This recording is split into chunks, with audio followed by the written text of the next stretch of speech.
નમસ્કાર, સીધું ને સટ જોવાની શરૂઆત આપ કરી ચૂક્યા છો। હું છું આપની સાથે વિક્રમ। હું છું આપની સાથે ભાવિકા। 7 ફેરા, 7 વચન અને 7 જન્મનો સાથ, પણ જ્યારે એ જ 7 ફેરાના વચનો ભૂલીને એ 7 દગામાં ફેરવાય છે, જ્યારે પતિને પ્રેમ નહીં પરંતુ પ્રેમીના રસ્તાની અડચણ માનવામાં આવે છે, ત્યારે સંબંધનો એ પવિત્ર બંધન કેટલી હદે ભયાનક બની શકે છે તે દર્શાવતી ઘટના વિશે આજે વાત કરવી છે। જામનગરથી સામે આવેલી આ મર્ડર મિસ્ટ્રી અનેક સવાલો ઊભા કરે છે। કહેવાય છે કે પાપને કેટલોય ઊંડું દફનાવો એક દિવસ બહાર આવે જ છે, અને અહીં જ પણ કંઈક એવું જ થયું છે। એક સવાલ, એક શંકા, એક પોલીસ ફરિયાદ અને 2 વર્ષની દટાયેલું હત્યાનું રહસ્ય ધીમે ધીમે ખુલતું ગયું। પ્રેમીને પામવા માટે પતિને રસ્તામાંથી હટાવવાના આરોપથી લઈને લાશને ખાડામાં દાટી દેવા સુધીની આ કહાની કોઈ ક્રાઇમ ફિલ્મથી ઓછી નથી। પણ સૌથી ભયાનક સવાલ તો અહીંથી શરૂ થાય છે। શું જામનગરની આ ઘટના નવી નથી? પ્રેમ, લગ્ન, દગો અને હત્યાની આ ખતરનાક કહાનીએ દેશના અલગ અલગ ખૂણામાં એક જ પેટર્ન તરફ ઇશારો કરી રહી છે। પુણેમાં કિલ્લા પરથી ધક્કો, મેઘાલયમાં હનીમૂન દરમિયાન હત્યાનું કાવતરું, બિહારમાં લાશ નહેરમાં ફેંકી, આગ્રામાં બાથરૂમમાં મૃતદેહ મળવો અને ઉત્તર પ્રદેશમાં ઊંઘમાં મોતનો ઢોંગ, આ તમામ ઘટનાઓ પતિ પત્નીના પવિત્ર સંબંધને શર્મસાર કરે છે। ત્યારે આજે આવી જ ઘટનાઓ પર ચર્ચા કરવી છે આજની અમારી વિશેષ રજૂઆતમાં। પણ સૌથી પહેલા 5 દ્રશ્યો પર નજર કરીએ કે એ 5 ઘટના જેણે સમગ્ર દેશને હચમચાવી દીધો છે।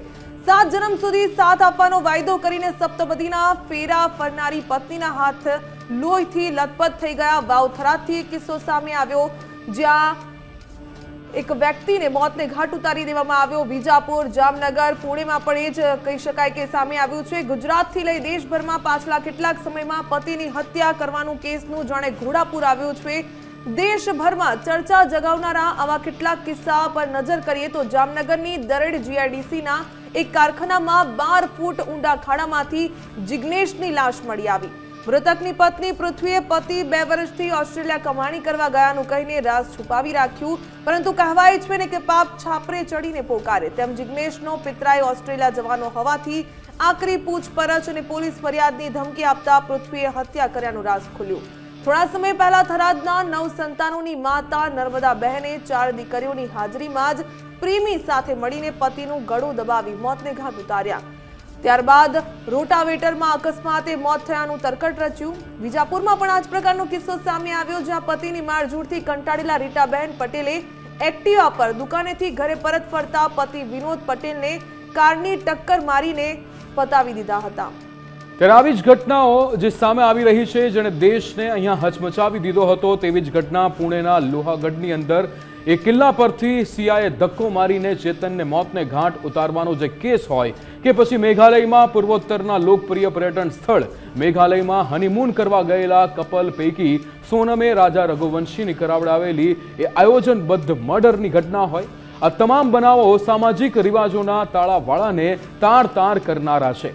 આ માત્ર 5 ઘટનાઓ નથી, આવી તો અનેક ઘટનાઓ બની છે કે જે કદાચ પોલીસ ચોપડે નોંધાઈ નથી, પણ એવી ઘટનાઓ કે જ્યાં પ્રેમી સાથે મળીને એટલે કે પતિ પત્નીના એ પવિત્ર સંબંધને જ્યારે એક ત્રીજો વ્યક્તિ આવીને જ્યારે એ અહીંયા એ ઝેર ઘોળવાનું કામ કરે છે, એ સંબંધની અંદર આવી અનેક ઘટનાઓ દેશની અંદર બની રહી હશે, પણ અહીંયા ક્યાંક પોલીસ ચોપડે નોંધાઈ છે, કોઈ ઘટના એવી છે કે જે પોલીસ ચોપડે નોંધાઈ નથી, અહીંયા સામે આવી નથી। ત્યારે અહીંયા સવાલ એ થઈ રહ્યો છે કે કેમ એ પ્રેમ સંબંધ કે જે અહીંયા પતિ અને પત્નીના પવિત્ર સંબંધથી ઉપર થઈ જાય છે અને પતિને અહીંયા મારી નાખવાની સુધી પણ પત્ની વિચાર કરતી અટકાતી નથી અને એ પતિની હત્યા કરવા જેવા અહીંયા કાવતરાને રચતી હોય છે પોતાના પ્રેમીની સાથે। ત્યારે આવા અનેક સવાલો ઊભા કરતી આવી ઘટનાઓ વિશે આજની આ ચર્ચામાં વાત કરવી છે। ત્યારે આખી જે આ ઘટના સામે આવી હતી, જે જામનગરની ઘટના સામે આવી હતી તેના પર નજર કરીએ તો પ્રેમિકાને ત્રાસ આપતા પતિને પ્રેમીએ મારી ખાડામાં દાટી દીધો હતો। જામનગરના દરેડ ગામની ચોંકાવનારી આ મર્ડર મિસ્ટ્રી કે જેમાં પત્ની 2 વર્ષ સુધી મૃતકના પરિવારને ગોળ ફેરવતી રહી હતી। પતિ ઓસ્ટ્રેલિયામાં નોકરી કરતો હોવાની વાત કરીને ગેરમાર્ગે દોરવામાં આવ્યા, ત્યારે ભત્રીજાએ ઓસ્ટ્રેલિયા જવા કાકાનો નંબર માંગતા આખી આ ઘટનાનો પર્દાફાશ થયો હતો। પતિને કારખાનામાં બોલાવીને કેફી પીણું પીવડાવ્યું હતું। હત્યા બાદ પતિની લાશને કારખાનામાં જ દાટી દીધી હતી। 10 ફૂટ ઊંડા ખાડામાં આ લાશ દાટી દેવામાં આવી હતી। એસડીએમની હાજરીમાં મશીનરીથી ખોદકામ શરૂ કરવામાં આવ્યું હતું। એટલે ભાવિકા, આ જામનગરની જે ઘટના છે એ અનેક સવાલો ઊભા કરે અહીંયા એ પતિ પત્ની કે જે 5 થી 6 વર્ષથી એ પોતાના લગ્ન ગ્રંથિમાં બંધાયેલા હતા, પણ અચાનક 2 વર્ષ બાદ જે શું થઈ રહ્યું છે, 2 વર્ષ બાદ એમના સંબંધોમાં એવું શું થાય છે કે જેના કારણે જે ત્રીજી વ્યક્તિ જે છે એ આવે છે અને એ વ્યક્તિ કે જેના કારણે પતિનું મૃત્યુ કરવા માટે પણ પત્ની અચકાતી નથી. આખી આ ઘટનામાં શું બન્યું છે તેના પર જે નિવેદન આવ્યું છે એ સૌથી પહેલા નિવેદન સાંભળીશું. कि उसमें फरियादी अशोक, धर्मेश भाई, माधवजी भाई मावदिया, उन्होंने बोला कि उनका भाई पिछले जिसका नाम जिग्नेश है वो पिछले 2 साल से लापता है. उसकी पत्नी से पूछने पे उसकी पत्नी कहती थी कि वो ऑस्ट्रेलिया गया है, और जब उसका परिवार उसका कांटेक्ट नंबर मांगता था तो उसकी पत्नी ने कहा कि उसका ऑस्ट्रेलिया में वो जिस कंपनी में काम करता है वहाँ फ़ोन पर बात करना अलाउ नहीं करते. तो 2 साल उसका उसके परिवार के साथ कोई संपर्क नहीं हो पाया. उसका परिवार का उसके काका का बेटा ऑस्ट्रेलिया जा रहा था, तो उन्होंने उसकी वाइफ से वापस पूछा कि हमें हमारे भाई का नंबर दो, मैं वहाँ जा रहा हूँ, मैं उनसे मिलना चाहता हूँ. तब उसकी वाइफ ने उन्हें बताया, पुलिस की जब धमकी दी गई तो उसकी वाइफ ने बताया कि उसको तो हमने 2 साल पहले मार दिया है. જામનગરમાં પતિની હત્યા કેસમાં પોલીસે કાર્યવાહી કરી છે કે જેમાં પોલીસે કારખાનામાં ખાડો ખોદી મૃતદેહ બહાર કાઢ્યો છે. 12 ફૂટ ઊંડા ખાડાને ખોદીને પોલીસે કોહવાયેલી હાલતમાં મૃતદેહને બહાર કાઢ્યો છે. મૃતદેહને હોસ્પિટલના ફોરેન્સિક વિભાગમાં ખસેડવામાં આવ્યો છે. પ્રેમી સાથે મળી પત્નીએ જિગ્નેશની હત્યા કરી છે અને હત્યા બાદ મૃતદેહ કારખાનામાં ખાડો ખોદીને દાટી દેવામાં આવ્યો છે. પોલીસે બંને આરોપીઓની અહીંયા ધરપકડ કરી લીધી છે. ત્યારે વધુ કાર્યવાહી પણ અહીંયા હાથ ધરવામાં આવી છે. ત્યારે સવાલ એ થઈ રહ્યો છે કે અહીંયા જે પરિવાર છે તે પરિવાર અહીંયા આ પત્નીને પૂછતો રહ્યો, પણ અહીંયા કોઈ જવાબ આપવામાં આવ્યો ન હતો. ત્યારે નિવેદન જે સામે આવ્યું છે સૌથી પહેલા નિવેદન સાંભળીશું. 2 વર્ષથી હું પૂછતો હતો કે ક્યાં ગયો જીગાના નંબર દો, ફોન દો, એ વાત કરે કે ઓસ્ટ્રેલિયા ગયો. તો પછી 2 મહિનાથી હમણાં વાત કરી કે અમારે રહેવા જોતો નથી જો તમે એને વાત ના કરાવો તો. બરાબર. પછી મારા કાકાના છોકરાએ એને ફોન કર્યો કે મારે ઓસ્ટ્રેલિયા જવું છે, તો તમે મને ફોન દો નંબર, એટલે મને વાત કરી લઉં. તો 2 દિવસ જવા દીધા. તો 2 દિવસ પછી પાછો ફોન કર્યો કે નંબર આપો ને કે હું મિસિસ કપલે લખાવીશ. તરત પછી મને ફોન આવ્યો કે તમારે વાત કરવી છે.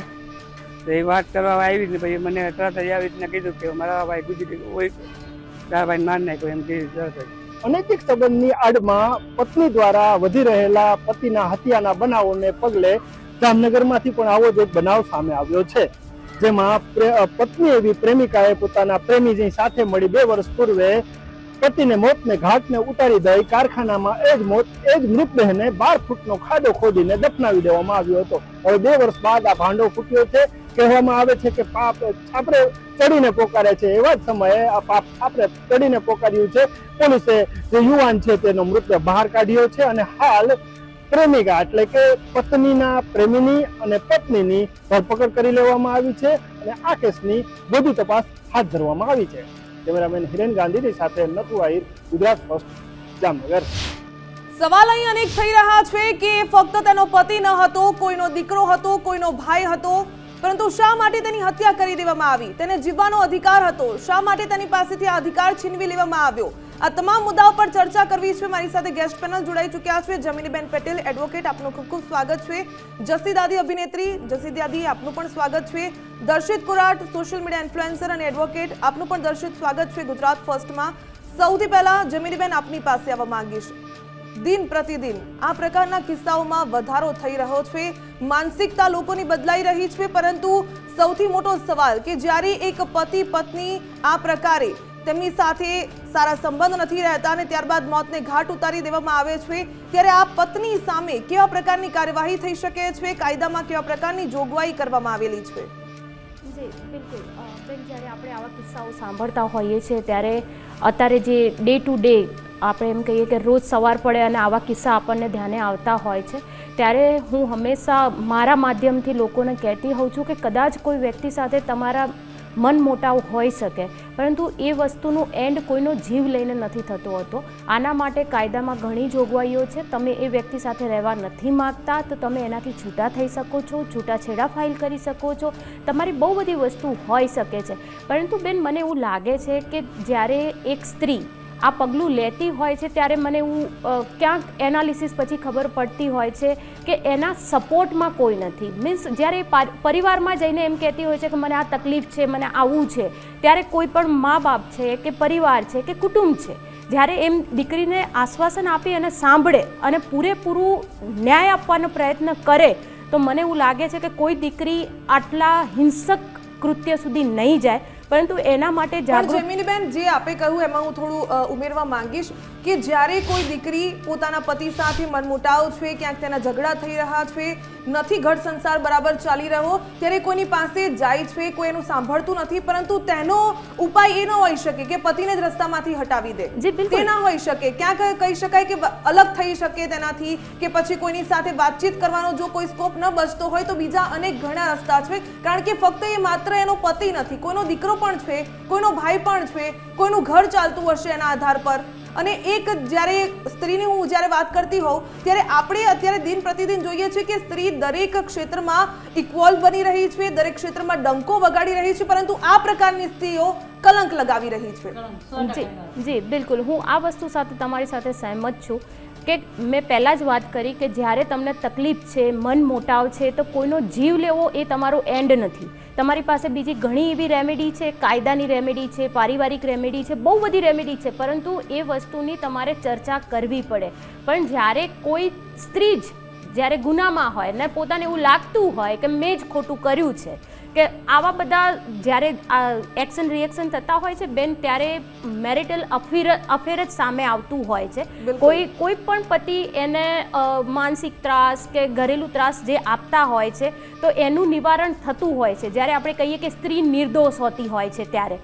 પરંતુ આનામાં જ્યારે સ્ત્રી જ વાંકમાં હોય છે ત્યારે એ આવા કૃત્ય તરફ વળતી હોય છે. એને ખબર જ છે કે આજ નહીં તો કાલ આ ભાંડો ફૂટશે અને વળતી દિશાએ બદનામ હું થઈશ, ત્યારે આ વસ્તુ ઢાંકવાનો પ્રયત્ન કરતી હોય છે. પરંતુ આપના માધ્યમથી હું હંમેશા કહીશ કે કોઈનો જીવ લેવાથી આ વસ્તુ પૂરી નથી થઈ જતી, પરંતુ નવો એક એપિસોડ અને નવી એક સ્ટોરી ક્રિએટ થાય છે જેનું નિવારણ 0 નથી આવતો, પરંતુ 100થી આપણને સ્ટાર્ટ કરવું પડે છે. આ નવો કેસ ફાઇલ થયો, એનામાં 2 નિર્દોષ બીજા નવા જીવ પણ ગયા છે જે એના મોટિવ ફૂલફિલ કરવા માટે સાથે હતા. બિલકુલ.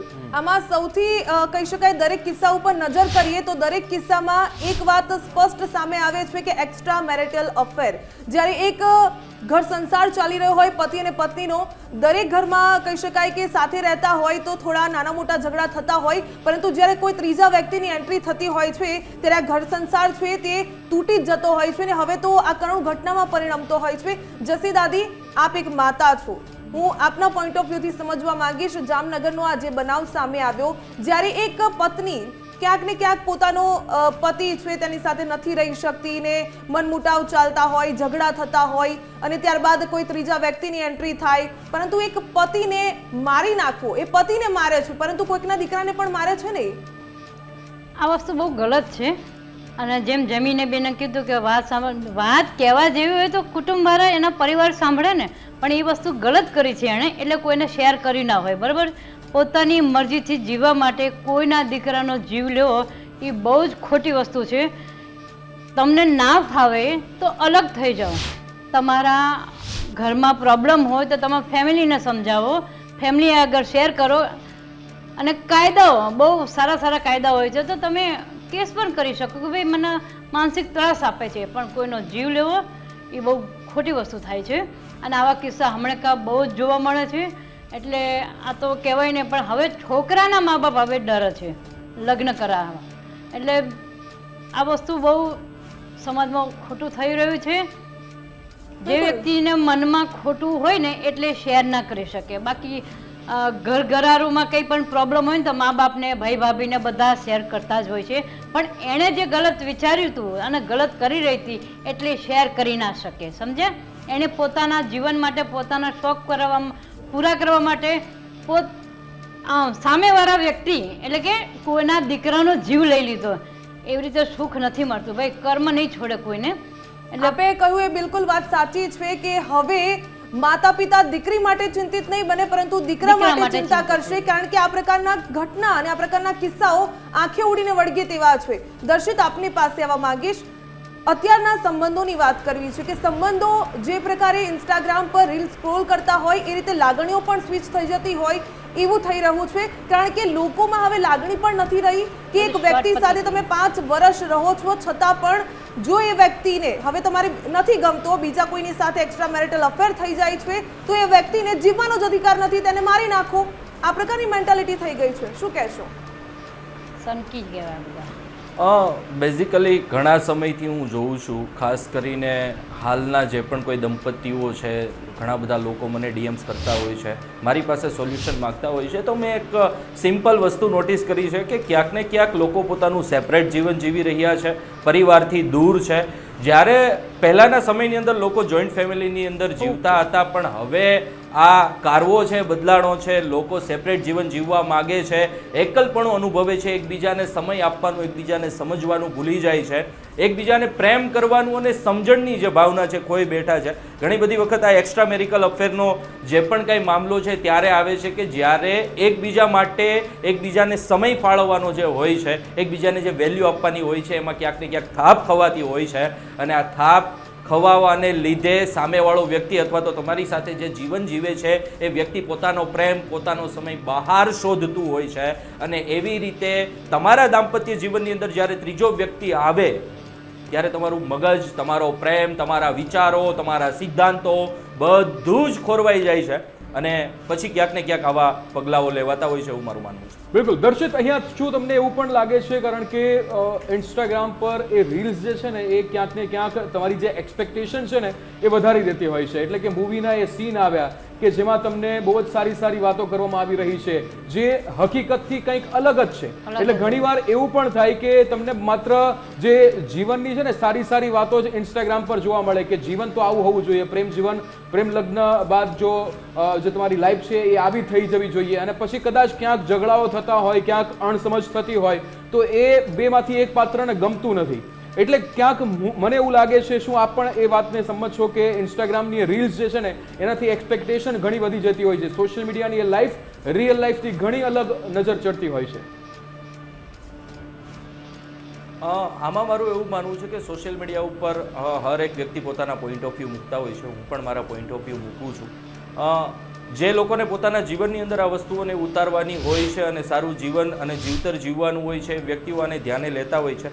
એક્સપેક્ટેશનની વાત રહી તો બધા જ પોતપોતાના પોઈન્ટ ઓફ વ્યૂ, પોતપોતાના સિદ્ધાંતો અને સંબંધોને સાચવીને આગળ વધતા હોય છે.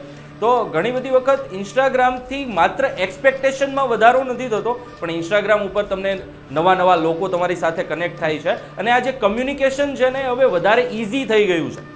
જે એક્સ્ટ્રા મેરિટલ અફેર થાય છે એનું મેઇન કારણ હું સોશિયલ મીડિયા સમજી શકું, બીકોઝ ઓફ તમે ત્યાં સોશિયલ મીડિયા ઉપર કોઈ વ્યક્તિને મળો છો, એમને ફોલો કરો છો, એમની સાથે ફ્રેન્ડશિપ કરો છો, એમની સાથે ફ્રેન્ડશિપમાં આગળ વધો છો. એટલે પહેલાંના સમય કરતાં હવે આ જે કમ્યુનિકેશન છે ને ઇન્સ્ટાગ્રામ અને બીજી જે પણ કોઈ સોશિયલ એપ છે એમના ઉપર સરળ બની ગયું છે, એના કારણે આવી બધી વસ્તુઓ થતી હોય. અને મેઇન તમારું જે કહેવું છે કે ઇન્સ્ટાગ્રામ છે એ ક્યાંક ને ક્યાંક તમારી એક્સપેક્ટેશનમાં વધારો કરતું હોય, તો કોણ એક્સપેક્ટેશન નથી રાખતું? હરેક વ્યક્તિ પોતાના પાત્ર પાસે એટલી તો એક્સપેક્ટેશન રાખે છે કે એમને સારી રીતે સાચવે, પ્રેમ રાખે, પણ હાલના સમયની અંદર ઘણું બધું કમ્યુનિકેશન ગેપ છે. એક રિલેશનશિપની અંદર, એક દાંપત્ય જીવનની અંદર બધા જ સેપરેટ જીવનમાં બધું જ દિવસ કહી શકાય કે બધું સારું ચાલતું હોય, બધા દિવસ સારા હોય એવું પણ ન બની શકે. જીવન છે ચડાવ ઉતાર તો આવતો રહેવાનો છે. પહેલાના જમાનામાં રિલેશન એટલા માટે ટકી જતા હતા કારણ કે લેટ ગો ની ભાવના પણ રાખતા હતા, અને સાથે જે આપે કહ્યું આપની વાત બિલકુલ સાચી છે કે ઈઝી ઓપ્શન નહોતા મળતા. હવે સોશિયલ મીડિયાનું માધ્યમ આવી ગયું છે, ઈઝી ઓપ્શન મળી જાય છે કે ચલો મારા પતિ સાથે નથી ફાવી રહ્યું તો બીજો કોઈ મારો ફ્રેન્ડ છે તેની સાથે હું જીવન વિતાવી શકું છું. આ પ્રકારનો ઓપ્શન લોકો રાખતા થઈ ગયા છે. જેમિનીબેન, આપની પાસે આવવા માંગીશ. માનસિકતા લોકોની બદલાઈ છે. જે પ્રકારે એક્સપેક્ટેશન તો દરેક જીવનસાથી પાસે બધાની હોય જ છે, પહેલાના જમાનામાં પણ હતી, અત્યારે પણ હોય છે, પણ રિયાલિટી એક્સેપ્ટ કરતા પણ લોકોને આવડવું જોઈએ. રિયાલિટી એક્સેપ્ટ નથી કરતા અને ત્યારબાદ માનસિકતા બદલાઈ જતી હોય છે, અને ગુનાહિત માનસિકતા જ્યારે લોકોના જીવનમાં પ્રવેશ કરે ત્યારે આ પ્રકારના કિસ્સા સામે આવતા હોય છે. શું લાગી રહ્યું છે કે જે સ્ત્રી છે એ ક્યાં સુધી આ પ્રકારે કહી શકાય કે પોતાનું સહન શક્તિ છે, પહેલા સહન શક્તિવાળી કહેવામાં આવતી હતી, પરંતુ હવે એક્સ્ટ્રા મેરિટલ અફેરમાં શું તેને કોઈ ઉશ્કેરણી કરવામાં આવે છે, તેને કોઈ પીઠબળ મળે છે કે આ પ્રકારના કહી શકાય કિસ્સાને અંજામ આપે છે? બેન, આ જે સંબંધ છે એ સંબંધ એવો સંબંધ છે કે જેને નામ આપી ન શકાય. એટલે નામ ના આપી શકાતું હોય ને એટલે એ એન્ડ ગોતવાનો પ્રયત્ન કરે. એટલે આ વસ્તુ એવું છે કે ના એને પતિ પત્નીમાં તમે કહી શકો, ના લોકો સામે ગર્લફ્રેન્ડ બોયફ્રેન્ડ તરીકે વર્તી શકે, ના પારિવારિકમાં ઉઠબેઠ કરી શકે. ત્યારે જ્યારે નામ આપવાની વાત આવતી હોય ને ત્યારે જે વચ્ચે નડતા વ્યક્તિ હોય ને એને હટાવવાનો પ્રયત્ન કરતા હોય. હવે સામે ચાલીને કોઈ પણ પતિને જઈને એમ કહેશે કે મને છૂટું આપી દે તો સ્વાભાવિક છે કે પેલો જે પણ વ્યક્તિ છે એ રેપ્યુટેડ છે, સમાજમાં ઉઠતો બેઠતો વ્યક્તિ છે, સમાધાન કરવાનો પૂરો પ્રયત્ન કરશે કે ભાઈ જે પણ હોય આપણે પૂરું કરીએ. પરંતુ જ્યારે એ વ્યક્તિને જે વ્યક્તિ સાથે રહેવું નથી અને આવા જે સંબંધો હોય ત્યારે હું હંમેશા કહેતી હોઉં કે જ્યારે તમને એવું લાગે ને કે આ વ્યક્તિ હવે ના પાડે છે તો એને જોરે બાંધી રાખવાની કોઈ જરૂર હોતી જ નથી. એ વ્યક્તિ આજ નહીં તો કાલે હિંસક થવાનું જ છે. તો બેટર વે એ છે કે એને જ્યારે નક્કી જ કરી લીધું છે કે મારે સેપરેટ જિંદગી જીવવી છે તો એ વ્યક્તિને આપણે હસી રાજી ખુશી છૂટું કરી દેવું જોઈએ કે જેના કારણે આ બધા જે પરિબળો છે એ એક્ટિવ ના થાય. અને બીજી વસ્તુ એ કે આ જ્યારે ત્રીજી વ્યક્તિ જ્યારે લાઈફમાં આવતી હોય છે ને ત્યારે એના રહેણી કહેણી બોલ ચાલ બધું જ બદલાઈ જતું હોય છે. એટલે એક વ્યક્તિ નહીં સર્વ વ્યક્તિને ખબર પડતી હોય છે. ત્યારે આવા ઘાતક વ્યક્તિને આપણે પરિવારનો સદસ્ય ના રાખવો જોઈએ. ત્યારે જ આપણે નિર્ણય કરી દેવો જોઈએ કે હવે આપણે કયા વેમાં જવું જોઈએ. અને આ જે ફૂલ સ્ટોપ તરફ આજની જે જનરેશન શોર્ટકટ લેવા જઈ રહી છે એ શોર્ટકટ કેટલો હિંસક છે એ આપણે બેક ટુ બેક છેલ્લા 1 મંથમાં 5 કે 6 આ કિસ્સો છે કે જેનામાં શોર્ટકટથી એ લોકો કશું જ પામી નથી શક્યા, નથી એમનો પ્રેમ પામી શક્યા, નથી એમનું પરિવાર પામી શક્યા. તો આટલી વસ્તુથી તો લોજિકલી એટલું તો ખબર પડી શકે છે કે જો શાંતિથી બેસી પરિવારને સાથે રાખીને સમાધાન કર્યું હોત તો કમસે કમ પતિ ના મળત તો પ્રેમ મળત, પ્રેમ ના મળત તો પતિ મળત. બેમાંથી એક વસ્તુ તો ચોક્કસ મળત.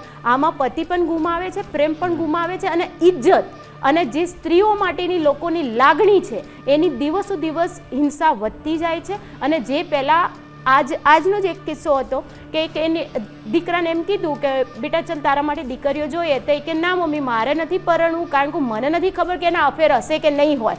કાલ ઉઠીને જો મારી હત્યા કરી નાખે તો મારે એવા લગ્ન જીવન મને નથી જોઈતા, એના કરતાં હું એકલો જીવું છું એ બેટર છે. તો આવી માનસિકતા વધતી જાય છે. એનું કારણ છે કે પહેલાં આપણી સ્ત્રીઓ બહુ બધું સહન કરી ચૂકી છે. હું માનું છું કે એમના ઉપર અત્યાચારો થયા છે, એમને દબાવવાનો કોશિશ કરી છે, બધી જ વસ્તુ છે. પરંતુ આ જે વે છે એ વે અતિ ગંભીર અને સેન્સિટિવ છે. અને જે વેમાં દીકરીઓ જઈ રહી છે અને આપણે આજની ભાષાની વાત કરીએ તો આ બધી વસ્તુ છે ને ફોલો કરે છે જેન્ઝી. આ ક્વિક એન્ડ ફાસ્ટ આ વસ્તુ શીખી રહી છે. 100%. અને એ લોકોને લાંબી થિંકિંગ નથી કે આ વસ્તુ કરવાથી શું થશે. એટલે પણ એ લોકો સમજી પણ નથી શકતા કે આનું પરિણામ જે ખરાબ જ આવવાનું છે. બિલકુલ. એના ઘરના રહેશે ના ઘાટના રહેશે. અંતે તો કાયદાનો સકંજો તેમની પર કસાવાનો છે ને જેલ ભેગા થવાનો વારો આવશે જ. 2 વર્ષ સુધી તેના માતા પિતાને ગોળ ગોળ ફેરવ્યા પરંતુ આખરે પાપ છાપરે ચડીને પોકાર્યું. જે ખાડો છે તે ફરી ખોદવામાં આવ્યો અને લાશ મળી આવી. એટલે આખરે કરુણ અંજામ તો આવે જ છે. એટલે આ લોકોએ પણ સમજવાની જરૂર છે કે ગમે તેટલું ચેટ જીપીટી યુઝ કરો કે સોશિયલ મીડિયામાં જાઓ અને જે કિમિયાઓ અજમાવો છો પરંતુ આખરે કાયદાના સકંજામાં તો આવી જ જતા હોય છો. 100%. બિલકુલ. જેમિનીજી અહીંયા તમે એક વાત કરી જેના ઉપર મારે અહીંયા વધારે વાત કરવી છે. તમે એવું કહ્યું કે ક્યાંક જે સ્ત્રીઓ છે એ એની વાત જે છે એ બીજા લોકોને કહી નથી રહી અથવા એ નથી કહી શકતી, એ જે શેર નથી કરી શકતી, એના કારણે આ બધી ઘટનાઓ જે છે એ વધે છે. અને કોઈક એક થોડોક પણ સપોર્ટ કરનાર વ્યક્તિ મળી જાય તો એની સાથે મળીને પછી એ જે રસ્તા પરનો જેનો કાંટો છે એવું ખેડવાનો પ્રયત્ન કરે છે. હું આપની વાતથી એ પણ એ રીતે સહેમત છું કે ક્યાંક કોમ્યુનિકેશન ગેપ છે એ સૌથી મોટો કારણ બને છે સંબંધોની અંદર ક્યાંક જે તિરાડ પડવાની શરૂઆત થાય. જસ્ટિદાદી આપને પૂછવું છે કારણ કે જીવનનો એક બહુ જ લાંબો પડાવ આપે પાર કર્યો છે. શું એ કોમ્યુનિકેશન વાતચીત ન કરવી એ એટલો મોટો ગેપ લાવી દે પતિ અને પત્ની વચ્ચે કે પછી જ્યારે કોઈ બીજો વ્યક્તિ આવે કે જે થોડીક પણ વાત કરે અથવા થોડીક પણ સહાનુભૂતિ આપે અથવા એની વાત સાથે સંમત થવા લાગે તો પછી એ પતિને હટાવવા માટેનું પીઠબળ એને મળી જતું હોય છે? 100%. કારણ કે બહારનું કોઈ વ્યક્તિ તમારે એન્ટર થાય તમારા પરિવારમાં અને ઘરનો માહોલ તમને એવું લાગે કે હવે કંઈક દુર્ઘટના બનવાના પૂરા પ્રયત્ન થઈ રહ્યા છે, એવો માહોલ થઈ જ જતો છે. પીઠબળ હોય તો જ આવું ડિસિઝન લેતા હોય, બાકી એકલા તો આ ડિસિઝન ના લઈ શકે. પણ ખોટું હોય એ ખોટું જ રહેવાનું છે. એનું કારણ છે કે આ વસ્તુ બહુ ગલત થયું છે. તમે શેર કરો તો એના મમ્મી પપ્પા હારે શેર કરી શકો, ના માનો તો તમે પોલીસ સ્ટેશને પણ કહી શકો ભાઈ મને આવી તકલીફ છે. પણ આ તો બહુ ગલત થઈ ગયું, કારણ કે એણે બહુ શોર્ટકટમાં વિચાર્યું કે આ આમ કરી નાખીશ, પછી આમ કરી નાખીશ. જે તર્ક વિચાર આવે ને મનમાં, કાલ્પનિક સપના, એ કાલ્પનિક સપનામાં કોઈ દિવસ કોઈ સક્સેસ ગયું નથી અને જશે પણ નહીં. દર્શિત, આપની પાસે આવવા માંગીશ કે એક પતિ પત્નીનું બનતું નથી ત્યારે આ પ્રકારની ઘટનાઓ સામે આવતી હોય છે, કારણ કે રોજ રોજનો કંકાસ આખરે આ પ્રકારની ઘટનાઓમાં પરિણમતો હોય છે. પરંતુ મારે માતા પિતાની વાત કરવી છે કે એક દીકરો હોય જેને ભણાવી ગણાવીને મોટો કરે, ત્યારબાદ પરણાવે. જે દીકરીઓ માટે અત્યાર સુધી કહેવાતું હતું કે દીકરીને ભણાવી ગણાવીને મોટી કરે ને ત્યાર પારકા ઘરે મોકલે ને ક્યાંક તેને મારી નાખવામાં આવે તો માતા પિતા ઉપર શું વીતતી હશે. પરંતુ અત્યારે હવે રિવર્સ જોવા મળી રહ્યું છે કે એક દીકરા પાસે માતા પિતાની બહુ આશાઓ હોય છે, ઘડપણની લાકડી કહેવાતું હોય છે. પરંતુ જ્યારે આ પ્રકારની ઘટનાઓ બને, અનેક એવી ઘટનાઓ આપે પણ જોઈ હશે કે બ્રેકઅપ થઈ જતું હોય, ત્યારબાદ દીકરો છે તે ટેન્શનમાં આવી જતો હોય, ડિપ્રેશનમાં જતો રહેતો હોય. માતા પિતાનું કેમ અત્યારની જનરેશન નથી વિચારતી? આમાં માત્ર દીકરાની વાત જ નથી, દીકરા દીકરીઓ બંનેની વાત છે. ક્યાંક ને ક્યાંક કમ્યુનિકેશન ગેપનો અભાવ છે ને હું પોતે ઝેન્ઝી છું. બેને જે રીતે વાત કીધી કે અમે આ બધું શીખીએ છીએ તો એમાં કંઈ પણ ખોટું નથી. ખરેખર આ બધું જ અમે જે પણ બની રહ્યું છે એમાંથી ક્યાંક ને ક્યાંક આઈડિયાઝ આવે છે. રિસેન્ટલી કેતન અગ્રવાલ વાળો કેસ થયો તો એમાં એ કેસ સ્ટડી જ્યારે મેં કર્યું ત્યારે મને ખબર પડી કે એમાં જે સિયા હતી એમને પણ ક્યાંક ને ક્યાંક આ બધી વસ્તુઓ જોઈ હતી અને એમાંથી શીખી ત્યારબાદ આવા નિર્ણયો લીધા હતા. તો માત્ર સોશિયલ મીડિયાની સાથે સાથે જે પણ કોઈ વેબ સિરીઝથી લઈને જે પણ કોઈ વસ્તુઓ છે એ પણ અમારા પોઈન્ટ ઓફ વ્યૂની અંદર, અમારા સંબંધની અંદર, અમારા ઇથિક્સની અંદર ક્યાંક ને ક્યાંક બદલાવ કરી રહી છે. આ એક સોશિયલી મામલો છે, માત્ર પુરુષોનો કે સ્ત્રીઓનો મામલો નથી. એવી ઘણી બધી ઘટનાઓ છે. હું એ સ્પષ્ટપણે માનું છું કે એવી ઘણી બધી ઘટનાઓ છે કે જે સ્ત્રીઓ સાથે બનેલી છે. આ તો પુરુષો સાથે બની એટલે આ બધા કેસો બહાર આવે છે, પણ ભૂતકાળની અંદર એવી ઘણી બધી ઘટનાઓ છે કે સ્ત્રીઓ સાથે પણ એવી બની હશે. ઘણા કેસ તો આપણને પણ નહીં ખબર હોય. મેઇન વસ્તુ એ છે કે આ એક સોશિયલી પ્રશ્ન છે, પુરુષોનો કે સ્ત્રીઓને નહીં, પરંતુ રિલેશનશિપની અંદર, સંબંધોની અંદર વેલ્યુ જાળવવા માટે શું કરવું જોઈએ એને લઈને સામાજિક રીતે અને સાથે સાથે કાયદાકીય રીતે બધાએ જ કંઈક ને કંઈક વિચારવું પડશે અને આ કાયદાઓ મજબૂત થાય જેથી કરીને આવનારા સમયમાં પુરુષ હોય કે સ્ત્રી આવા કોઈ પગલાં ન ભરે. એટલા માટે આ પ્રકારના કિસ્સાઓ બની રહ્યા છે. સમયનો અભાવ છે, નહીં તો આ જે કિસ્સો એવો છે જે ચર્ચા આવી છે કે ઘણી લાંબી થઈ શકે, પરંતુ સમયનો અભાવ છે ને આ સોશિયલી જે કહી શકાય કે મેસેજ લોકો સુધી પહોંચવો પણ ખૂબ જરૂરી બનતો હોય છે. જસી દાદી, જેમિની બેન અને દર્શિત, આપ અમારી સાથે જોડાયા તે બદલ આપનો ખૂબ ખૂબ ધન્યવાદ. તો સવાલ અહીં માત્ર એટલો જ છે, આ કિસ્સો, આ જે ઘટનાઓ છે તમારા સુધી પહોંચાડવાનો કે અત્યારે સમાજમાં ખાસ કરીને આ પ્રકારની માનસિકતા પ્રવર્તી રહી છે, તેના કારણો શોધવાની જરૂર છે. કારણ કે આ પ્રકારના કિસ્સાઓ શા માટે બની રહ્યા છે? શા માટે એક પતિ પત્ની છે તેમની વચ્ચે નાના મોટા ઝઘડા થાય ને ત્યારબાદ આવી કરુણ ઘટનાને અંજામ આપતા ખચકાતા પણ નથી? એક્સ્ટ્રા મેરિટલ અફેર શા માટે થઈ રહ્યા છે? શું કોમ્યુનિકેશન ગેપ વધી રહ્યો છે? શું સંબંધોમાં એટલી લાગણી નથી રહી કે પછી ઇઝી ઓપ્શન શોધી રહ્યા છે? આ તમામ બાબતો છે તેના પર વિચાર કરવાની જરૂર છે, કારણ કે આપણો સમાજ ક્યાં જઈ રહ્યો છે? આપણે 21st સેન્ચુરીમાં જીવી રહ્યા છીએ, આપણે સ્પેસ ટેકનોલોજીમાં જીવી રહ્યા છીએ, પરંતુ આપણા ઘરમાં, આપણા સંબંધોની સાથે, આપણા રિલેશનની સાથે આપણે કેવા છીએ તે પણ સમજવું ખૂબ જરૂરી બનતું હોય છે. હાલ અમારી રજૂઆતમાં બસ આટલું. રજા આપશો. નમસ્કાર.